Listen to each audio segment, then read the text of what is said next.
한 번 더 인사할까요? 반갑습니다. 우리 앞뒤 좌우로 인사하겠습니다. 참 잘 오셨습니다. 예, 이렇게도 한번 인사해 볼까요? 제가 성일이네. 제가 성일이네. 예. 정말 이 자리에서 인사하게 되어 감개무량합니다. 정말 어떻게 말로 표현할 수 없을 만큼 감격이 됩니다. 어렸을 때 철없이 장난칠 때나 이 자리에 와서 목사님 흉내도 한번 내보고 여기서 놀다가 권사님들한테 혼나고 이랬었는데 제가 이 자리에서 설교를 할 줄이야. 우리 김명환 목사님 아셨습니까? 제가 총신대학원에 입학하게 되고 성광교회를 떠난 지 벌써 6년이 되었습니다. 그동안 이런저런 크고 작은 일들 저도 많았지만 우리 성도님들도 많았을 거라 생각됩니다. 총신신대원을 졸업하고 강도사가 되고 서울로 가서 결혼도 하고 목사가 되고 하지만 이 모든 일이 하나님의 은혜인 줄 믿습니다. 또 우리 성도님들이 저를 위해 끊임없이 기도해 주시고 또 생각해 주신 덕분이라 생각합니다. 감사를 드립니다. 이 자리를 빌려 감사의 말씀을 전합니다. 저도 이제 목사가 되었습니다. 근데 목사 안수를 받고 사역을 2달밖에 하지 않아서 아직까지 목사라는 직함이 정말 익숙해지지가 않습니다. 저를 잘 아시는 제 어린 시절을 낱낱이 다 알고 계시는 여러분들에게 제가 무슨 설교를 어떻게 하겠습니까? 좋은 설교는 우리 김현동 목사님에게 들으시고 성도님들께서 허락하신다면 저는 오늘 이 자리를 빌려 감사의 말씀을 좀 전하고 싶습니다. 괜찮으시죠? 예, 괜찮지 않으셔도 해야 됩니다. 이걸 준비했기 때문에. 예. 우선 하나님께 정말 감사를 드립니다. 저를 잊지 않으시고 그의 뜻과 계획 아래 주님의 일을 하게 하신 그 하나님의 은혜에 감사를 드립니다. 그리고 우리 김명환 목사님, 정말 어렸을 때 부지런히 아플 때나 뭐 그럴 때 항상 쫓아다녔죠. 기도를 많이 받았는데 그게 저의 신앙의 밑바닥이 정말 바탕이 되었던 것 같습니다. 그리고 우리 사모님 정말 감사를 드립니다. 그리고 저의 롤 모델이 되어주신 우리 담임 목사님 김현동 목사님, 그리고 성광선교원을 제가 졸업을 했습니다. 김은하 선생님, 제가 선생님으로 다 칭하도록 하겠습니다. 김은하 선생님 지금 안 계시지만 정말 볼링핀으로 발바닥을 때려가시면서 참 말 안 듣는 저를 인간 만들려고 고생 많이 하셨는데 정말 감사드립니다. 그리고 아직까지 정말 제가 철이 없을 때 저를 인내로 사랑으로 이렇게 가르쳐 주셨던 우리 김종숙 선생님, 말은 안 하지만 제가 표현을 안 하지만 정말 아직까지도 죄송하고 정말 감사를 드립니다. 그리고 신인주 선생님도 계셨고요. 그리고 제가 초등학교 6학년 때 우리 정윤동 선생님이랑 같이 이 앞에서 호산나 율동도 하고 했었는데 기억하실지 모르겠습니다. 그리고 우리 육군재 선생님, 전용숙 선생님, 그리고 김강현 선생님, 이외에도 저와 저의 가족을 위해서 항상 도와주시고 기도해 주신 우리 성광교회 성도님들, 그리고 제가 사역을 하다 보니까 찬양을 참 잘하더라고요. 제 입으로 이렇게 말을 하면 좀 그렇지만 그런데 생각을 해보니까 우리 김화정 선생님 솔로몬 어린이 찬양대 할 때 잘 지도해 주셨는데 그 덕이라고 생각이 됩니다. 정말 감사의 인사만 전해도 한도 끝도 없을 것 같습니다. 모든 성도님께 감사드리고 사랑합니다. 성광교회로 인해서 제가 이렇게 성장할 수 있게 되었습니다. 그런데 아직 다 끝난 게 아닙니다. 다 큰 게 아닙니다. 더 배워야 하고 더 성장해야 되기에 또 다른 배움을 위해서 겁도 없이 미국으로 갑니다. 더 많이 기도해 주시고 더 많이 사랑해 주시길 주님의 이름으로 부탁드립니다. 오늘 제가 전하고 싶은 말씀이 바로 이것입니다. 사람 하나 세우기 위해서도 여러 해, 정말 많은 이들의 수고와 노력과 사랑과 헌신이 필요하다는 것입니다. 사람 농사는 곡식 농사와는 달라서 1, 2년 안에 결과가 나오지 않습니다. 그렇기 때문에 끊임없는 관심과 격려가 더욱더 필요합니다. 그리고 인내하며 정말 올바로 자라기만을, 철이 들기만을, 은혜를 받기만을 바랄 수밖에 없다는 것입니다. 그때까지 기다려야 한다는 것이죠. 저처럼 한 사람을 키우는데도 이렇게 많은 수고와 헌신이 필요한데, 하물며 하나님의 몸된 교회를 세우는데 얼마나 많은 정성과 헌신과 노력과 희생과 사랑이 필요하겠습니까?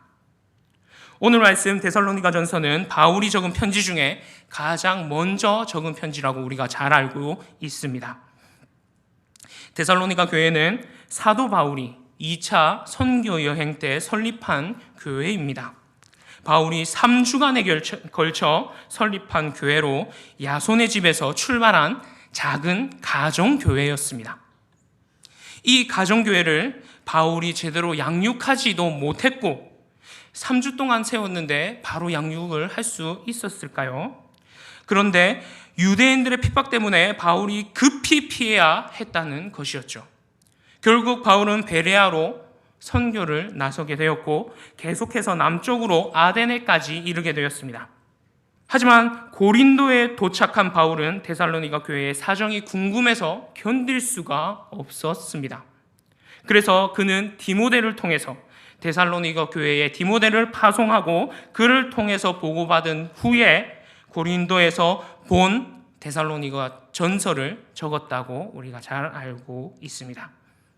이 교회, 바울이 3주에 걸쳐 단지 한 달도 아닌 이 3주에 걸쳐 세워진 이 교회가 바르게 성장했을까요? 무너졌을까요? 자, 대답하셔야 됩니다. 바르게 성장했을까요? 무너졌을까요? 성장했습니다. 안 그랬다면 데살로니가 전서가 적혀있지 않았겠죠? 오늘 7절 말씀에 그러므로 너희가 마게도냐와 아가야에 있는 모든 믿는 자의 본이 되었다. 본이 될 만큼 잘 성장했다는 것입니다. 그렇게 바울이 데살로니가 교회에 고백을 하고 있습니다. 디모데에게서 데살로니가 교회의 그 성장의 모습들을 보고받고 이렇게 잘 성장한 그 소식을 전해들은 바울은 얼마나 큰 기쁨이 그 안에 있었을까요? 데살로니가 교회가 크고 힘이 있고 돈도 많고 상황이 좋아서 그래서 든든히 세워졌을까요? 결코 아니라는 것입니다. 바울을 핍박한 유대인들이 그 데살로니가 교회도 핍박했고요. 환난과 위기가 많았다는 것을 우리가 볼 수 있습니다. 6절 초반 말씀에 이렇게 되어 있습니다. 너희는 많은 환난 가운데서 라고 말하는 것을 보면서 결코 상황이 좋지 않았습니다. 우리가 언제 좋은 상황이 있었습니까? 우리 인생 살면서 저도 이제 3년째입니다. 제가 벌써 33살이네요. 저도 33년, 이제 예수님이 공생애를 마치실 때가 됐는데 저는 이제 사역을 시작하는데 이 33년을 살면서도 그렇게 좋은 기회가, 좋은 일이, 좋았던 환경이 없었습니다. 우리 성도님도 잘 아시겠지만 정말 우리 이 해방 이후로 정말 좋았다, 경제가 좋아질 것이다, 내년 경제가 좋아질 것이다, 그런 말이 우리 뉴스나 신문기사에서 들은 적이 계십니까? 그런 적 없습니다. 그래도 우리는 살아가야 된다는 것이죠. 그렇게 교회가 환난 가운데서도 바로 설 수 있었던 이유, 오늘 그 이유에 대해서 이 데살로니가 전서 1장 말씀을 통해 한번 살펴보고자 합니다. 이 교회가, 데살로니가 교회가 바울이 이렇게 고백을 합니다. 내 목숨보다도 소중한 교회, 정말 내 목숨을 내어주더라도 기쁜 교회, 그렇게 성장을 했다는 것이죠. 데살로니가전서 2장 8절 말씀에 우리가 이같이 너희를 사모하며 하나님의 복음뿐 아니라 우리의 목숨까지도 너에게 주기를 기뻐함은, 정말 사역자가 목숨을 내걸고 사랑할 만한 교회, 그렇게 세워졌다는 것. 우리는 이것을 바로 알아야 됩니다. 어려운 상황 속에서도 이렇게 자랐다는 것, 성장했다는 것, 그것을 우리가 놓쳐서는 안 된다는 것입니다. 그렇다면 데살로니가 교회는 어떻게 이렇게 바로 성장할 수가 있었을까요? 환난과 어려운 상황 속에서도 바울이 인정할 만한, 목숨을 내어줄 만한, 그리고 마게도냐와 아가야 지역에 본이 되는 교회로 세워질 수 있었을까요? 여기서 마게도냐와 아가야 지역이라고 계속 나오는데요. 이것은 단지 우리식으로 따지면 남구, 북구, 동구, 구, 울산, 마산 이런 것이 아니라 우리 말로 따지면 한라에서 백두까지 라는 표현과 똑 동일한 표현입니다. 그러면 무슨 말이죠? 온 그리스도를 통틀어 믿는 이들에게 본이 되는 교회가 되었다 라고 말하고 있는 것입니다. 한반도를 통틀어 믿는 모든 이들에게 본이 되는 교회, 그런 교회가 우리 성광교회가 될 줄 믿습니다. 성경에서 이 비결을 찾아보고자 합니다. 이 비결을 알아야 우리가 그런 교회가 되지 않겠습니까? 성경에서 이런 비결들을 모두 찾는다면 오늘 밤을 새야 됩니다. 하지만 항상 문제 안에 답이 있죠. 그래서 이 1장 말씀에서 그 비결을 찾아보도록 하겠습니다. 6절 말씀 우리가 한 번 더 읽어보겠습니다. 1장 6절 말씀 함께 있습니다. 시작.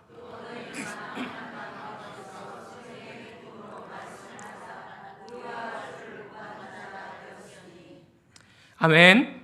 어떻게 말하고 있습니까? 그냥 읽는다고 또 놓치셨죠?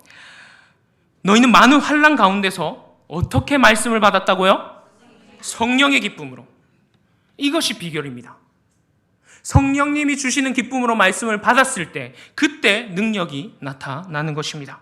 그래서 주와 우리에게 본이 받는 자가 되었다. 바울이 그렇게 말하고 있죠. 짧은 3주의 기간이었지만 바울이 전하는 말씀을 그들은 성령의 기쁨으로 온전히 받았다는 것입니다. 여기서 우리가 오해하지 말아야 할 것이 있습니다. 성령의 기쁨으로 말씀을 받는다. 이것은 무슨 뜻일까요?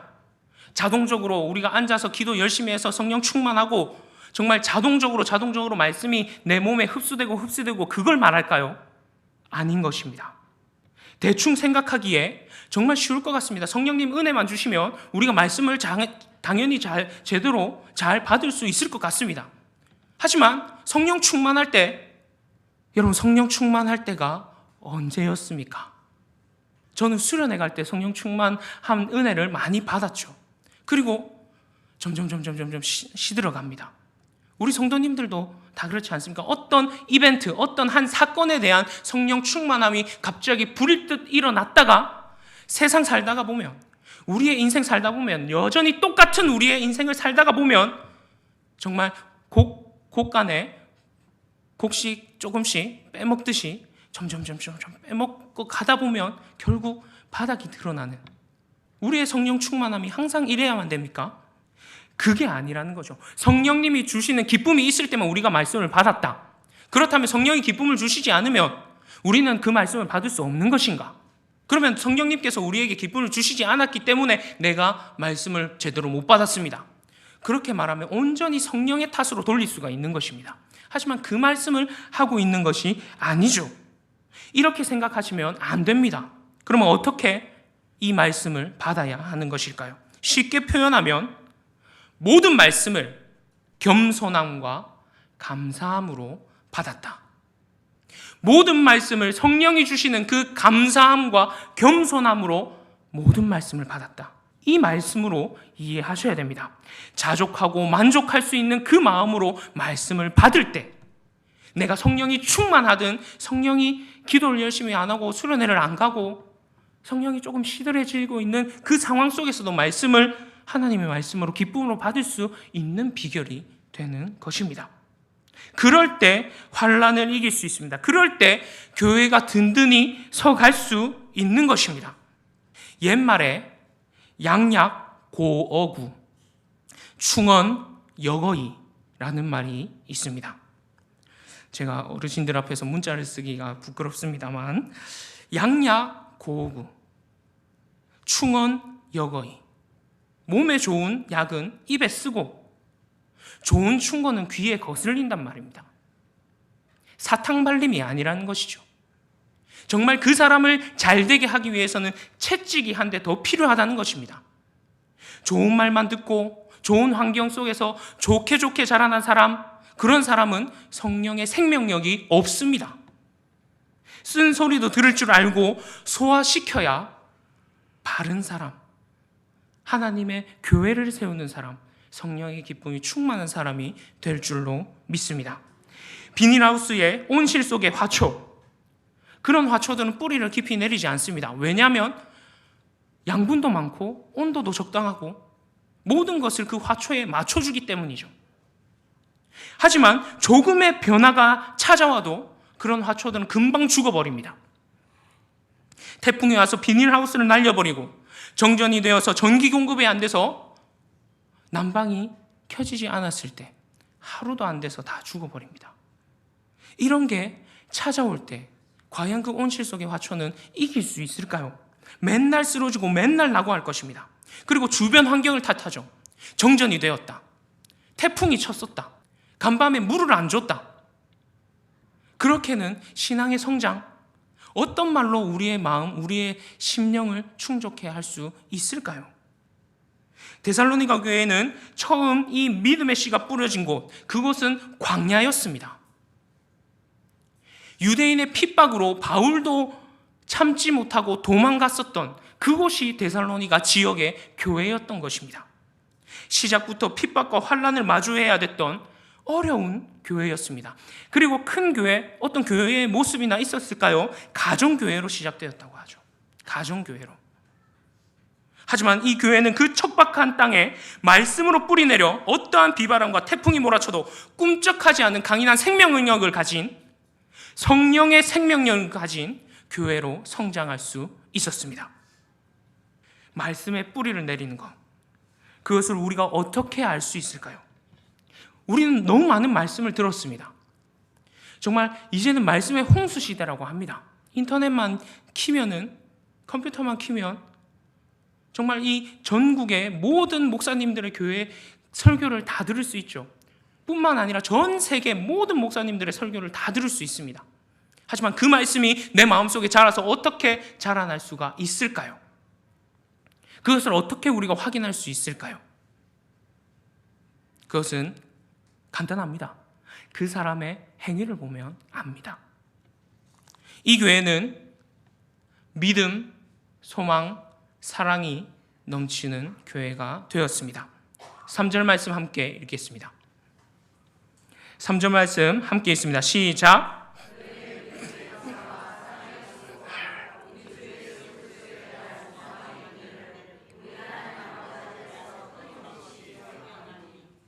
아멘.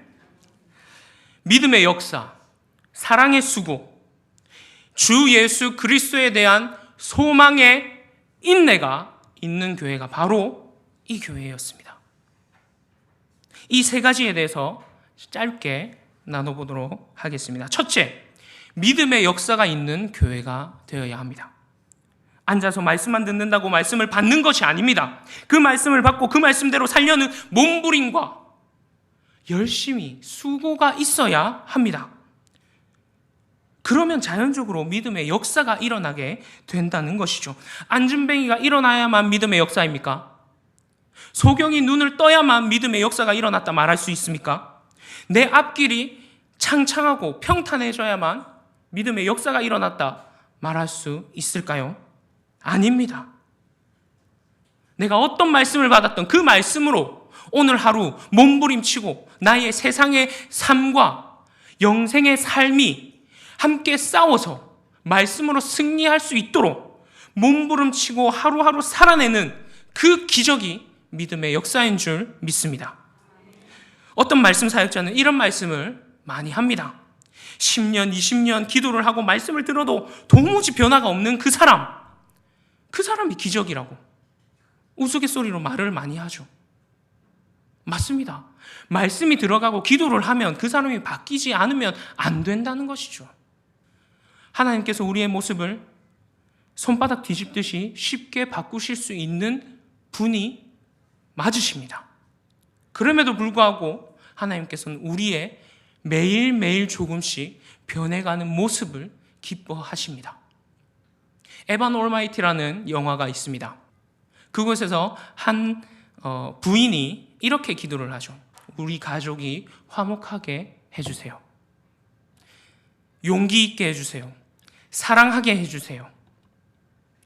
그러면 이렇게 생각을 할 겁니다. 갑자기 화목해지고, 갑자기 사랑이 넘쳐나고, 갑자기 용기가 생기고. 하나님이 그런 걸 주실까요? 아니라는 것이죠. 하나님은 상황 속에서 용기를 낼 수 있는 상황을 주셔서 그곳에서 용기를 낼 수 있게 하신다는 겁니다. 가족을 통해서 화목할 수 있는 그 상황을 통해서 그 상황 속에서도 화목할 수 있는 그 상황을 주신다는 것이죠. 사랑을 해야 됩니까? 사랑을 해야 되는 상황을 주신다는 것이죠. 그것이 믿음의 역사라는 것입니다. 예, 제가 설교를 안 한 지 벌써 2달이 다 돼가고요. 아직까지 초짜 목사라 집중을 해주셔야. 저 지금 안 보이시죠? 다리가 후들거려서 지금 믿음의 역사. 내가 믿음으로 어떻게 살아가는가? 그게 중요하다는 것입니다. 하루하루 믿음으로 살아내는 그런 역사가 우리에게 날마다 있기를 소망합니다. 두 번째로 사랑의 수고입니다. 벌써부터 마음이 무거워지시죠? 사랑의 수고. 서로 옆을 보고 인사합시다. 사랑합니다. 사랑합니다. 자, 우리 사랑을 다 하셨습니까? 아니죠. 아닙니다. 이게 사랑이 아닙니다. 사랑합니다. 죄송합니다. 대답을 잘 해주셨는데. 사랑합니다라는 말 한마디로 내 사랑을 보여줄 수 없다는 것입니다. 그게 사랑이 결코 될 수 없습니다. 그러면 어떻게 해야 될까요? 사랑에 수고를 해야 된다는 것입니다. 사랑으로 수고를 감당해야 한다는 것입니다. 입으로 사랑한다고 말하는 그 사랑은 사랑이 아닙니다. 그저 말소리입니다. 사랑합니다라는 말소리입니다. 하지만 진짜 사랑은 수고를 해야 합니다. 우리가 잘 알듯이 사랑은 정말 너무너무 수고로운 것입니다. 갓난 아이를 생각해 보십시오. 내가 10달 동안 배에 아파서 낳은 그 아이. 이 아이를 먹이고 기르고 입히고 싼 거 치우고 씻기고 그럴 때 힘들다는 생각 하십니까? 안 하죠. 왜죠? 사랑하기 때문에. 사랑하기 때문에 이 모든 수고가 아닌 게 되어버린 것입니다. 그렇게 사랑을 해야 하는 것입니다.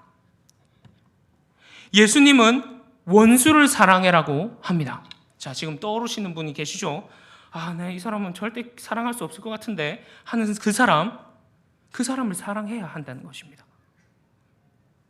사랑하는 사람만 사랑하는 것은 누구나 다 할 수 있습니다. 하지만 원수를 사랑하는 것, 내가 진짜 다른 사람은 몰라도 이 사람은 안 됩니다 하는 그 사람을 사랑하는 것, 그것이 바로 사랑한다는 것이죠. 요한은 이렇게 말하고 있습니다. 보는 바 형제를 사랑하지 못하는 자가 보이지 않는 하나님을 어떻게 사랑할 수가 있겠느냐? 보이는 형제, 내 눈앞에 있는 보이는 형제도 사랑할 수가 없는데 보이지 않는 하나님을 어떻게 믿으며 어떻게 사랑할 수가 있다는 말입니까? 바울은 사랑을 이렇게 얘기하고 있습니다. 오래 참기, 온유하기, 시기하지 않기, 자랑하지 않기, 교만하지 않기, 무례히 행하지 않기, 자기의 유익을 구하지 않기, 불의를 기뻐하지 않고 진리를 기뻐하기, 참기, 믿기, 바라기, 견디기. 바울이 사랑한다는 표현을 이런 단어로 표현하고 있는 것입니다. 내가 저 사람을 위해서 오래 참았습니까? 그럼 그게 저 사람에 대한 사랑의 표현이라는 것이죠. 화가 납니다. 열불이 터집니다. 소리 한번 꽥 지르고 싶고 뒤통수를 한 대 갈기고 싶지만 참는 것. 그게 사랑의 표현이라는 것입니다. 그게 사랑입니다.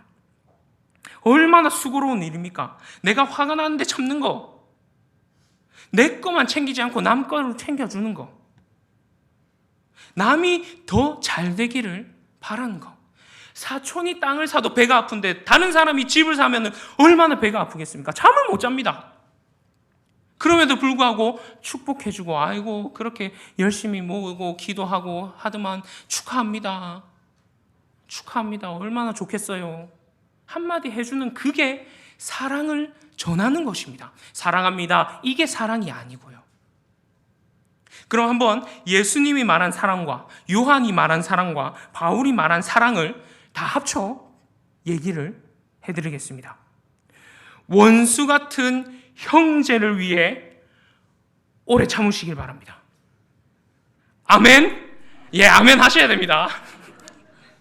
나네. 이게 아니라 원수 같은 자매를 위해 화내지 않으셔야 합니다. 원수 같은 저 형제를 위해, 원수 같은 남편을, 원수 같은 아내를 믿어주는 거. 저 인간이 어디서 뭘 하다가 이제 들어와가지고 저거 뭐 딴짓 하고 있는 거 아닌가? 믿어주는 거. 그게 사랑이라는 것이죠. 참고 기다리고 언제 돌아올까 바라는 것. 그게 사랑이라는 것입니다. 사랑하실 수 있으시겠습니까? 이런 수고가 우리에겐 절대적으로 필요합니다. 특별히 이 시대, 특별히 다음 세대, 우리 유치부부터 유년부, 초등부, 중고등부, 청년 대학부에 이르기까지 이 다음 세대를 위해서 우리가 사랑의 수고를 해야 될 줄 믿습니다. 중고등부가 왜 중고등부인지 아십니까? 저기 임 목사님이 이렇게 말씀을 하셨는데 제가 갑자기 성함이 생각이 안 나는데, 죄다 중고만 쓴다고 중고등부랍니다. 임양조 목사님, 예. 죄다 중고등부만 쓴다고, 중고품만 쓴다고 중고등부랍니다. 다음 세대, 어른들이 새 거 사면 쓰던 거 준다고, 그래서 중고등부랍니다. 다음 세대를 위한 수고와 헌신, 사랑이 정말 필요하지 않겠습니까? 입으로는 부흥을 얘기하고 입으로는 전도를 외치지만 죽어가는 생명을 보면서 예수 이름 한번 내보지 못한 우리의 삶들이 얼마나 많습니까? 하지만 이 한마디 하는 것이 사랑을 전하는 것이고 복음을 전파하는 것이고 하나님의 명령, 예수님의 마지막 지상 명령을 성취하는 줄로 믿습니다. 정말 교회가 사랑의 수고로 넘쳐나기를, 또 교회가 커지고 많은 사람이 들어온다고 귀찮아하고, 저 사람 왜 왔지? 어떻게 케어를 해야 되지? 어떻게 정착시키고 어떻게 교제를 해야 되지? 이런 것들 너무 수고스럽죠. 하지만 그 수고가 있어야 한다는 것입니다. 죽어가는 영혼들을 사랑한다면 수고와 희생이 있어야 합니다. 이것은 청유형으로 사랑으로 수고합시다가 아닙니다. 명령형으로 사랑으로 수고하라 입니다. 그리고 마지막으로 주 예수 그리스도에 대한 소망의 인내가 있어야 합니다. 교회의 목적은 예수 그리스도를 통해서 구원받는 것입니다. 아멘이십니까? 이것 때문에 교회 다니는 것 아닙니까? 내 영혼의 구원. 베드로 사도도 이렇게 말하고 있죠. 믿음의 결국은 영혼의 구원이라고. 결국 내 믿음과 내 신앙생활은 영혼의 구원, 저 천국의 영생을 위해서 있는 것입니다. 하나님의 나라를 위해서 있다는 것입니다. 그런데 교회의 목적을 잃어버리면, 내 시선이, 내가 맞춘 그 초점을 흐트러지게 되면 자연스럽게 어떻게 해요? 보이는 세상의 것들로 초점을 맞추게 되는 것이죠. 보이지 않는 천국을 우리가 어떻게 초점을 맞출 수 있을까요? 보이지 않는 영생을 우리가 어떻게 소망으로 인내하며 참을 수 있을까요? 그러다 보면 세상 것이 눈에 들어오고 내가 지금 당장 필요한 것이 눈에 들어오고 그러다 보면 결국 교회를 다니는 일이 되어버리고 한낱 종교 행위에 지나지 않게 된다는 것입니다. 주님 오신다고 말씀하신 지 벌써 2000년도 넘었습니다. 그래서 우리의 신앙생활은 그리스도의 재림에 대한 소망은 전혀 신경 쓰지 않고 있는 것 같습니다. 92년도였나요? 다미선교에서 재림한다고 난리가 났었죠. 저도 저희 아버지랑 추정 60분인가요? 무슨 TV 프로에서 방영을 하던데 그거 보면서 저는 그때 뭔지도 몰랐어요. 초등학교 2학년 때였으니까. 그냥 교회가 나오길래 우와 교회 나온다 이랬는데 그때 재림으로 인해서 많은 사람들이 속고 그러고 난 다음에 재림에 대한 얘기를 꺼내기가 두려운 그런 복음이 되어버렸다는 것입니다.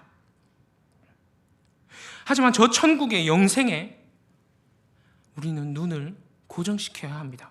그것을 절대 놓쳐서는 안 됩니다. 그것을 놓치면 그리스도에 대한 소망보다 이 세상에 대한 소망을 붙들게 된다는 것입니다. 어떤 방송에서 전현무 씨 아시죠?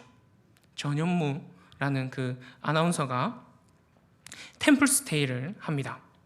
절에서 며칠 지내는 것을 템플스테이라고 합니다. 절에서 며칠 지낸다. 그런데 그 방송인이 그 전현무 씨가 거기 가서 하루인가 이틀을 지내더라고요. 거기서 그 전현무 씨와 스님의 상담 내용을 우리가 볼 수 있는데 뭐 이런 것 때문에 걱정이 되고 저런 것 때문에 걱정이 되고 막 이렇게 얘기를 하니까 그 스님이, 제가 교회 와서 스님 얘기를 해서 죄송합니다. 스님이 이렇게 말을 합니다. 다 내려놓으십시오. 여기서 다 내려놓으시고 푹 쉬다가 정말 자기 일을 다시 찾고 돌아가십시오. 욕심도 내려놓고 모든 것을 훌훌 털어버리고 재정비하는 시간이 되길 바란다고. 그런데 우리 교회, 물론 절에서도 아들 대학 보내주세요, 100일 기도하고 공양 드리고 그런 사람들도 참 많습니다. 단적인 예를 말씀드려서 참 죄송한데 교회에 와서 기도하는 사람들은 왜 그렇게 달라 하는 것이 많은지 모르겠습니다. 뭐를 해달라. 근데 정말 우리가 기도를 어떻게 해야 하나요? 우리도 비워야 합니다. 무소유 청빙 정말 좋은 말입니다. 그들은 비워놓고 그 자리를 그냥 없는 상태로 만들지만 우리는 비워놓고 거기에 뭘 담아요? 하나님을 담아야죠. 예수 그리스도를 담는 것. 그런 거 많이 보시죠. 사형리, CCC의 사형리에서 어떻게 해요? 내 주인의 자리를 하나님께 내어준다는 것. 내 모든 것, 내 자아를 내려놓고 주님을 주인 삼는 것. 우리가 주님이라고 무심결에 많이 얘기를 하지만 이 주님이라는 말 자체가 내가 종입니다라는 고백입니다. 이 주님, 우리가 주님하고 기도를 하는 이 자체가 내가 종입니다. 나는 당신의 종입니다. 하는 고백이라는 것이죠. 그런데 주님한테 우리는 주님 이거 주세요. 주님 이렇게 해주세요. 너무 바라는 것, 너무 원하는 것들이 많다는 것이죠. 어디 함부로 종이 주인한테 밥 달라고 할 수 있겠습니까? 내 뜻대로 마시고 주님의 뜻대로 하옵소서. 우리의 기도가 그렇게 돼야 될 줄 믿습니다. 우리의 기도와 소망의 결론이 이것이 될 줄로 믿습니다. 주님의 뜻대로 해달라고. 주님의 뜻대로 되면 하나님이 있고, 내 뜻대로 되면 하나님이 있고, 내 뜻대로 되지 않으면 하나님이 없고, 그런 믿음이 아니라 주님의 뜻을 이루소서. 우리가 앞에서 찬양했던 것처럼 정말 교회가 하나님의 교회답게 되게 하여 주시옵소서. 우리 그렇게 기도하고 주님의 뜻을 위해서 살아야 되지 않겠습니까? 내 뜻대로 마시고 아버지 뜻대로 하여 주시옵소서. 우리의 기도의 결론이, 믿음의 결론이 이렇게 될 줄로 믿습니다. 영혼의 구원, 그리스도의 재림, 천국을 향한 소망, 여기에서 시선을 놓친다면 우리의 믿음은 헛것이 되어버립니다. 주 예수 그리스도에 대한 소망, 그 소망을 끝까지 붙들 수 있는 인내가 넘쳐나는 우리 성광교회가 되시길 주님의 이름으로 축복합니다. 말씀을 뵙겠습니다. 데살로니가 교회는 마게도냐와 아가야에 온 그리스의 본이 되는 교회로 우뚝 섰습니다. 그 시작은 결코 수월하지 않았습니다. 평탄하지 않았습니다. 하지만 온 교회가 기쁨과 감사와 겸손으로 말씀을 받음으로 말미암아 믿음의 역사를 일으켰고 사랑의 수고를 아끼지 않았으며 그리스도에 대한 소망의 인내를 통해 온 그리스도인의 본이 되었다는 것을 우리가 보았습니다. 사랑하는 성광교회 성도 여러분, 믿음의 역사를 일으키시기 바랍니다.